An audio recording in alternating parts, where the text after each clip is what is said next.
Brigadier, Brigadier, I'm a woman.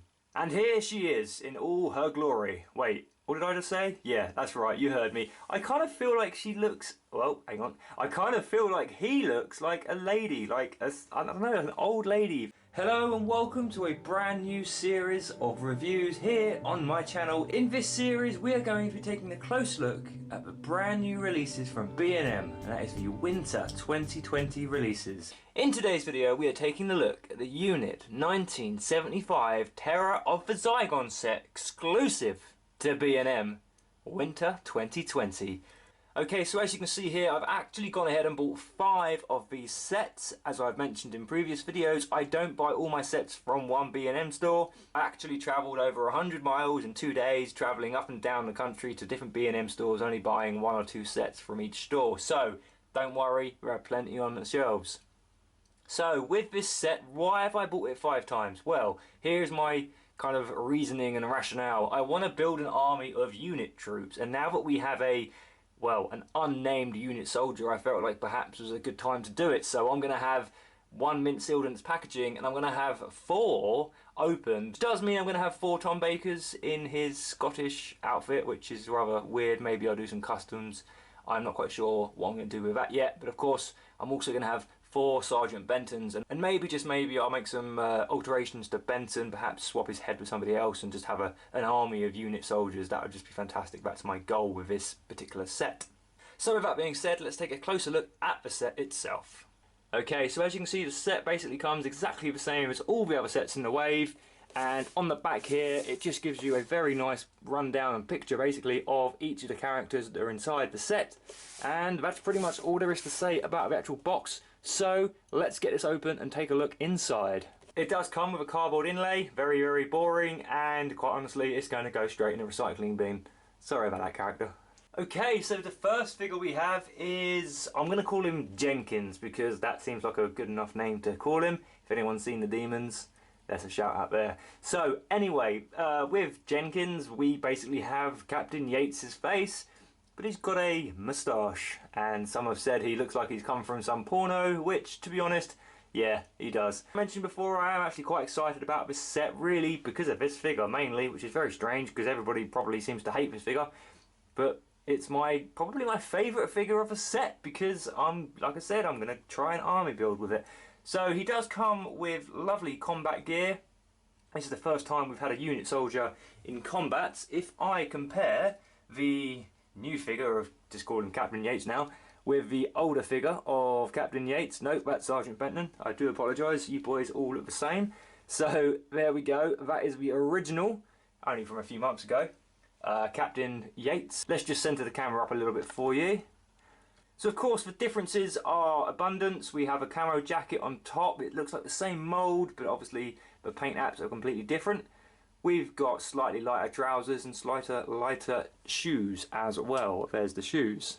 Something to note as well, the gun is most definitely very different. There was a lot of complaints in the original set. This gun was like a M16 style gun. I'm not really up on my guns, to be honest. But now we've got this gun here, which looks a lot more like a gun that they would have used in the 70s. So that's a really nice kind of effect. I think Al Jawar said that they kind of didn't have enough time to mould this gun for this set, but I think it's quite cool because it means you've got different styles of gun for your army, even though it's the wrong year or whatever. That to me really isn't that important. So yeah, I'm really happy with this figure. Obviously the articulation is exactly the same as we all come to expect. Now moving on, let's take a look at John Benton, or Sergeant Benton, or technically I actually believe he was promoted to, I don't know what the promotion was, to be honest, above sergeant, whatever the next rank is in the army. So it is kind of incorrect because he has his sergeant insignia on his arms there. But again, I'm not really fussed about that sort of thing at all in the slightest. So again, with Benton, let's just put these guys towards the back. With Benton, it's exactly the same as before, and as I said with the Yates figure, he has a camouflaged paint app on his jacket, as opposed to this one here, which was the original, which came out a few months ago. There we go. You can see the differences there. The head sculpt's still the same, but other than that, everything else is exactly the same as it was with the Mike Yates secondary figure. So I can't keep saying it enough. I'm just really happy to be able to showcase a mini army of unit troops. For now, you have to ignore the fact that we have some twins in the crowd. But like I said, once I've gone ahead and opened up all the other sets, I'm going to have quite a large army of humans for the first time in my whole entire Doctor Who collection career. It's only ever been monsters, so that'd be quite a nice little army to have.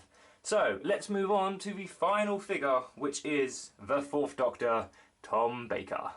And here she is in all her glory. Wait, what did I just say? Yeah, that's right, you heard me. I kind of feel like she looks... Well, hang on. I kind of feel like he looks like a lady, like a, I don't know, an old lady. The paint apps are just a bit strange. I mean, the actual digital image that was shown on Facebook some time ago was fantastic. But if you compare this to an original Tom Baker release, you can just see that there's something strange going on. I mean, there is just a massive noticeable difference, and everyone I've spoken to has kind of agreed. I'm not really very good at painting figures at all, so I can't really do nothing about it. Some people have recommended popping the head off, using the original head, and then sticking his hat back on again. I'm so clumsy when it comes to customizing things, I probably won't ever get around to doing it. But other than that, I'm kind of happy with this figure. I wasn't as excited as everybody else seemed to be about having this figure, which was leaked like years and years ago. Of course, we've got a lovely Scottish tartan scarf there. It goes all the way around the back and it even hangs off the back of him, which I really like that. That is a cool effect. And underneath, we've got his normal kind of clothes that he wears. He's got a red jacket and then he's got a brown coat over the top. And of course, the hat there is really nice. Like I say, the sculpting is new, so he's got all things going on around the back of his hat as well. It is pretty awesome, but I just feel like the paint apps are a little bit odd. I mean, his eyes for a start are so big compared to the other one. It's almost like actually that it was made by a different company, like Character Options, and then somebody else made this one. It's very strange indeed. I can't really get used to it, if I'm honest. But yeah, it's just one of those things. Comment down below, let me know what you think of the paint apps, and let me know if, you know, you've had a better one than me, or maybe a worse one than me. I don't know, I'll be interested to know. It is kind of a shame that this set didn't include a Zygon, perhaps. Unless, of course, you could argue one of the unit troops might actually be a Zygon, just, you know, in human form. And I think it's a good set overall. Potentially had Harry Sullivan released again, but obviously he will be released at some point, I'm sure. Probably like the companions of the Fourth Doctor of the early years or something like that. I'm sure that will happen. So yeah, overall, I'm really quite excited about this set.